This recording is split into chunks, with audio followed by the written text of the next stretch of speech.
Bonsoir à tous. Je me présente, Hervé Jackson, aucun lien. Je suis venu ce soir pour remplacer Cédric Villani qui n'a pas pu faire le déplacement. En fait, je suis là ce soir pour vous parler un peu de ma vie, qui est, comme mon nom de famille, on va dire, original. Je ne vais pas dire une vie peu enviable, parce que tout d'abord, je ne pense pas tous les jours du moins, et puis parce que je vais vous laisser en juger par vous-même.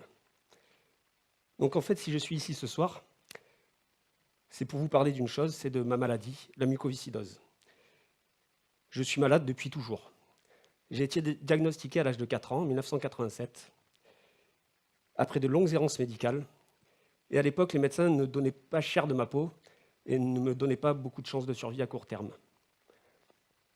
À partir de là, ont commencé pour moi les vrais ennuis, notamment les séjours en institut, à Palavas-les-Flots.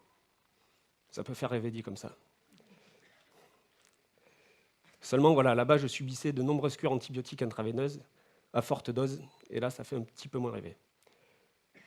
Heureusement, les enfants ont cette force de pouvoir s'adapter, et finalement, j'ai réussi là-bas, même dans cet endroit sordide, à m'amuser comme tous les enfants, comme tous les garçons et les filles de mon âge.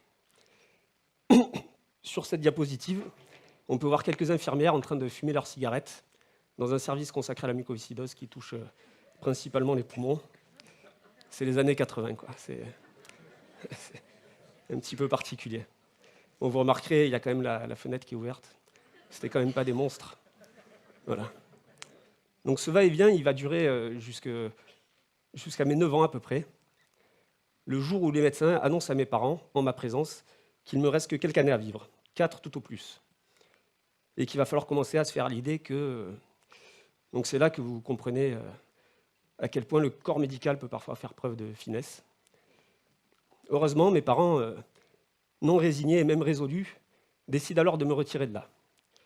Ils m'emmènent sur Paris, voir une sommité, le grand spécialiste de la mucoviscidose, le professeur Gérard Lenoir, à qui je rends hommage aujourd'hui et qui est malheureusement décédé. Avec cet homme, on va commencer à aborder le sujet qui nous réunit ce soir, puisque c'était vraiment quelqu'un qui était dans la conquête du territoire. Ce véritable génie osait. Il osait prendre des risques, aller sur des terrains compliqués, même face à des cas désespérés comme le mien. Chose impossible de nos jours, où la plupart des essais thérapeutiques sont malheureusement réservés aux gens n'ayant pas trop subi les dégâts de la maladie et dont je suis systématiquement exclu. Ce grand personnage donc, va me prendre en main et va me faire entrer dans un protocole novateur, de façon totalement officieuse, et va me sortir de l'impasse fatale dans laquelle je me trouvais. Grâce à lui, j'ai non seulement été sauvé, mais j'ai connu de mes 10 à quasi 20 ans un véritable repos vis-à-vis de la maladie. J'ai pu pratiquer du sport de façon intensive et j'ai pu aussi suivre une scolarité normale, et ce jusqu'à mon baccalauréat scientifique. Comme je tiens à préciser. Seulement voilà, la puberté venant, c'est une période difficile, comme certains le savent ici. Et de plus, je ne suivais pas très bien mes traitements, forcément, et la maladie ne fait pas très bon ménage non plus avec les changements hormonaux. J'ai donc vu ressurgir mes vieux démons. Les choses se sont vraiment aggravées le jour où j'ai contracté un germe terrible, le Pseudomonas aeruginosa, plus connu dans mon milieu sous le nom de pyocianique. C'est la bête noire des gens qui partagent mon parcours. Nous sommes en 2003. En moins de 5 ans, ce microbe va littéralement ronger mes poumons. Je vais perdre environ 20% de capacité respiratoire.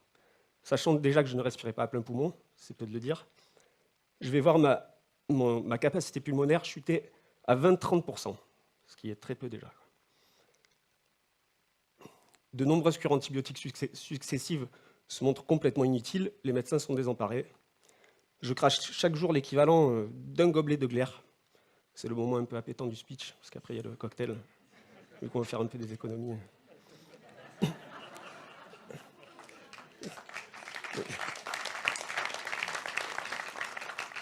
Donc certaines de ces glaires sont ensanglantées, ce qui prouve que chaque jour mes poumons sont détériorés de plus en plus.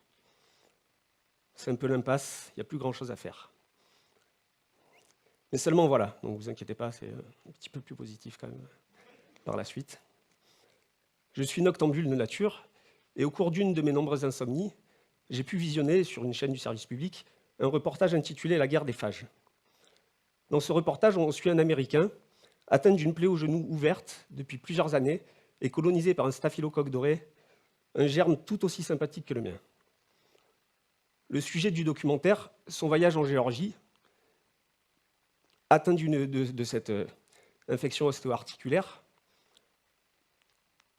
La seule option qui lui est donnée, c'est l'amputation. Seulement, voilà, ça c'est sans compter sur nos amis géorgiens et leurs fameux bactériophages. Alors, ces bactériophages, ce sont de tout petits virus qui mesurent entre 25 et 200 nanomètres et qui se nourrissent de bactéries, en fait. Ils ont été complètement oubliés en Occident, mais sont encore utilisés là-bas et sont connus sous le nom d'antibiotiques de Staline.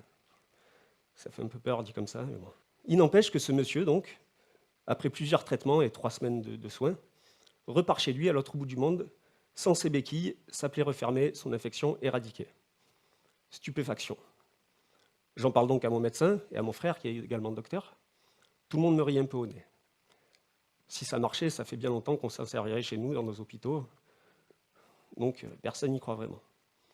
Sauf qu'en faisant un peu des recherches encore, je m'aperçois non seulement que ce n'est pas du charlatanisme, mais qu'en plus, les bactériophages ont une réelle efficience et qu'il n'y a aucune raison qu'ils ne fonctionnent pas sur mon infection. C'est donc seul, épaulé par ma mère, que je décide de prendre contact avec l'Institut sur place à Tbilissi, en Géorgie, avec qui j'ai tout de suite de très bons échanges. Nous sommes en 2008. La guerre entre la Russie et la Géorgie éclate. Il va falloir que j'attende si je veux entreprendre un voyage. Au final, cette attente aurait été bénéfique puisque mon frère finit par se décider à m'accompagner, et c'est donc tous les deux que nous partons là-bas, en février 2009. Départ donc pour la Géorgie qui sort juste de guerre. La maladie m'ayant beaucoup enfermé, je n'ai pas beaucoup voyagé. Pour le coup, le dépaysement est total. Le post-soviétisme a quelque chose de très particulier, de déboussolant.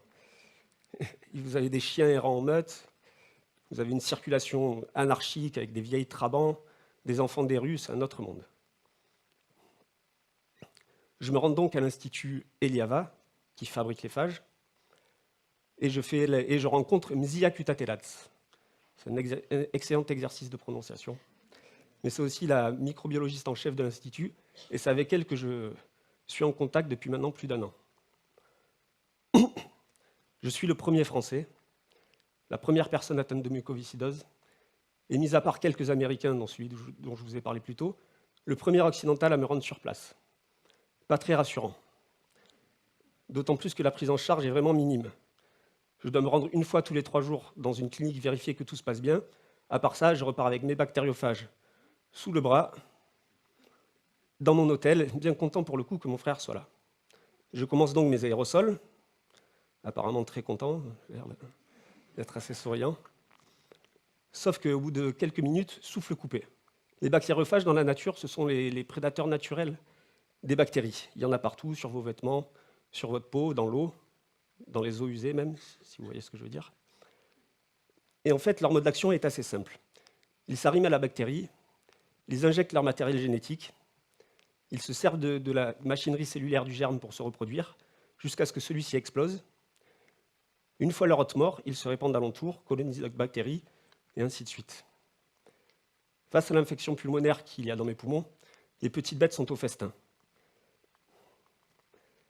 Sauf que bon, cette lisse bactérienne, c'est-à-dire un gros nombre de bactéries mortes dans mes poumons, va surexciter mon système immunitaire et va entraîner une énorme réaction inflammatoire.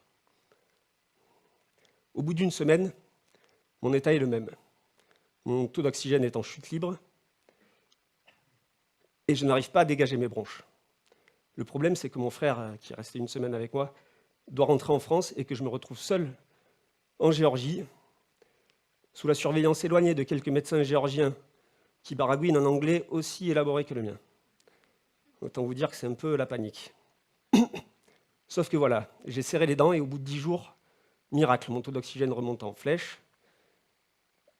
Je commence à pouvoir cracher, dégager mes bronches et je constate que je crache 10 fois moins qu'avant. Je rentre donc en France et en arrivant, ma mère constate directement le changement. Le pari était le bon. Depuis ce séjour, mon état est stabilisé. La maladie est toujours là, avec les problèmes que ça entraîne, mais j'essaie de faire comme vous et de mener une vie la plus normale possible. J'ai depuis pu travailler, par exemple, comme pigiste au Vaucluse Matin, qui n'est pas très loin d'ici, pendant plus de 4 ans. J'ai également j'ai découvert là-bas d'ailleurs les rouages politiques associatifs de notre bonne vieille cité. J'ai également monté une association, Phage Espoir, qui, même si elle ne fonctionne plus aujourd'hui comme elle le fonctionnait avant, m'a permis d'œuvrer à la reconnaissance des bactériophages dans nos pays. J'ai également participé à de nombreux reportages sur le sujet, et aussi à des conférences. Donc cette expérience m'a vraiment ouvert au monde. En Géorgie, les choses ont aussi beaucoup changé. Les médias ayant énormément relayé l'existence des bactériophages, aujourd'hui, de nombreuses personnes de nos pays occidentaux sont désireuses de se rendre sur place pour bénéficier de traitements, ce qui a fait exploser les tarifs. De plus, des gens avides d'argent, bien sûr, se sont emparés de la chose et ont monté des agences de voyage, Phage Tourisme, qui proposent des séjours pour des sommes très très importantes. Si je voulais aujourd'hui bénéficier de ce traitement, je n'en aurais pas les moyens financiers. Heureusement, j'ai encore des contacts sur place et j'arrive encore à me faire livrer des bactériophages de façon pas très légale, chez moi, directement à domicile.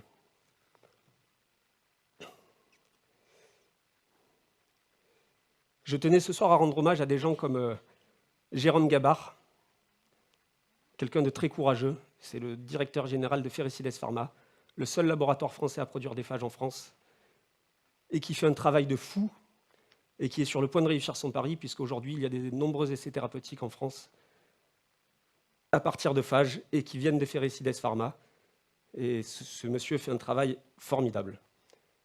Je voudrais aussi remercier Fabrice Barès, excusez-moi, avec son pseudo, on ne sait jamais trop, de m'avoir invité ce soir à parler. Donc c'était mon histoire de conquête de territoire. Merci de l'avoir écouté. Au revoir.